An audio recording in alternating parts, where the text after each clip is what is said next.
नमस्कार। कभी सोचा है कि हम दरवाजा खोलते हैं या फोन उठाते हैं, इन सब आम कामों के पीछे एक अनदेखी ताकत काम कर रही होती है। वो क्या है? वो है बल, यानी कि फोर्स। तो आज हम इसी धक्का और खिंचाव के साइंस को जरा आसान भाषा में समझेंगे। तो इस सफर में हम क्या क्या देखने वाले हैं? सबसे पहले भाई ये बल है क्या चीज? फिर हम देखेंगे कि इसके 5 बड़े असर क्या होते हैं।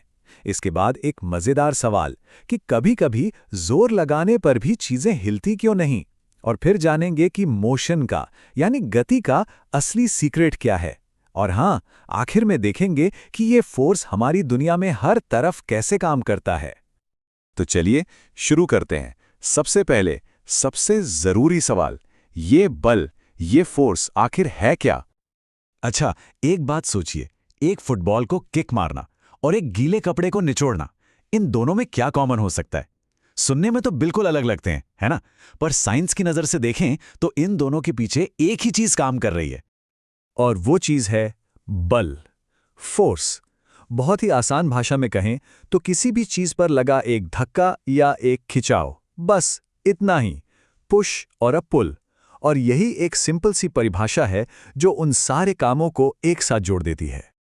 अब अपने आसपास देखिए, फुटबॉल को किक मारना, ये एक धक्का है, एक पुश। दराज को खींचना, ये एक खिंचाव है, अ पुल। कोई बक्सा उठाना हो या फिर हवा का पत्तों को उड़ा ले जाना, ये सब असल में बस पुश और पुल का ही खेल है। कह सकते हैं कि ये सब फोर्स के ही अलग अलग रूप हैं। यहाँ एक इंटरेस्टिंग बात है, फोर्स की एक खासियत है कि हम उसे देख नहीं सकते। तो सवाल यह है कि हमें पता कैसे चलता है कि फोर्स लग रहा है? जवाब है उसके असर से। तो चलिए अब उन 5 बड़े असर या इफेक्ट्स को देखते हैं जिनसे हम इस अनदेखी ताकत को पहचानते हैं।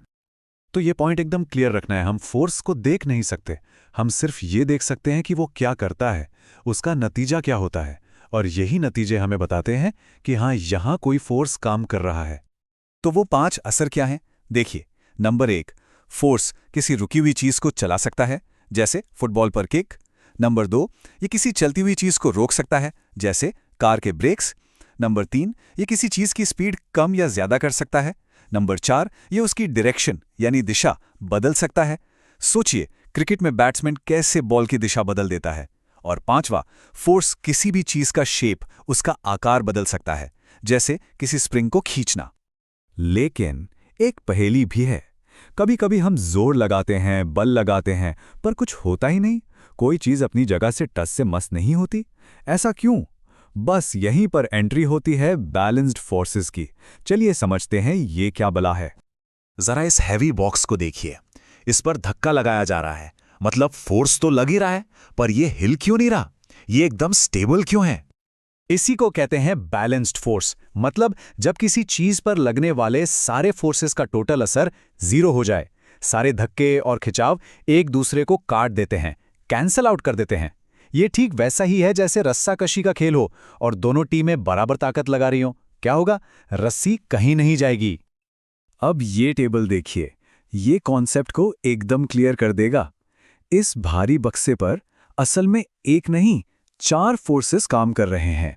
एक है हमारा धक्का, जिसे जमीन का फ्रिक्शन मतलब घर्षण रोक रहा है। दूसरा है ग्रेविटी का फोर्स, जो उसे नीचे खींच रहा है, और उसे बैलेंस कर रहा है जमीन का रिएक्शन फोर्स, जो ऊपर की तरफ लग रहा है। जब ये सारे फोर्सेस एक दूसरे को कैंसिल कर देते हैं तो नेट फोर्स हो जाता है 0 और बक्सा अपनी जगह से नहीं हिलता।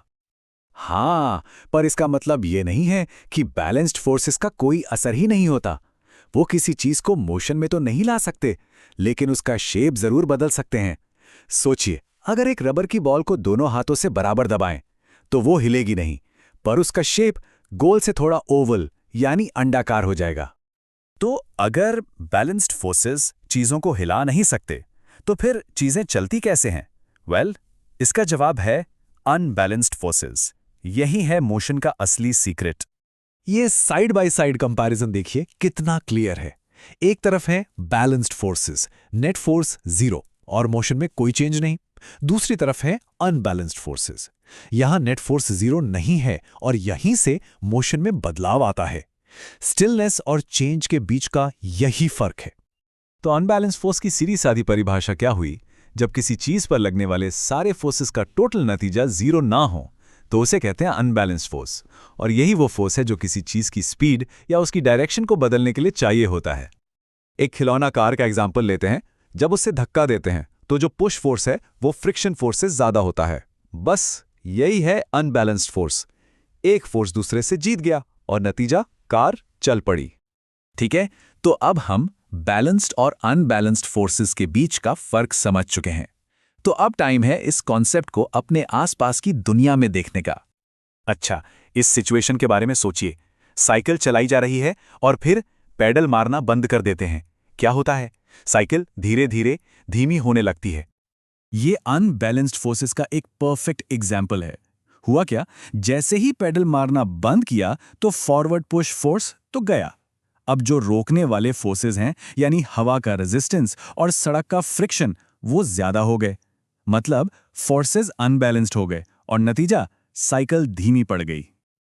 और अब एक ऐसी बात जो थोड़ी हैरान कर सकती है। हमें लगता है कि किसी चीज को चलाते रहने के लिए अनबैलेंस्ड फोर्स चाहिए, है ना?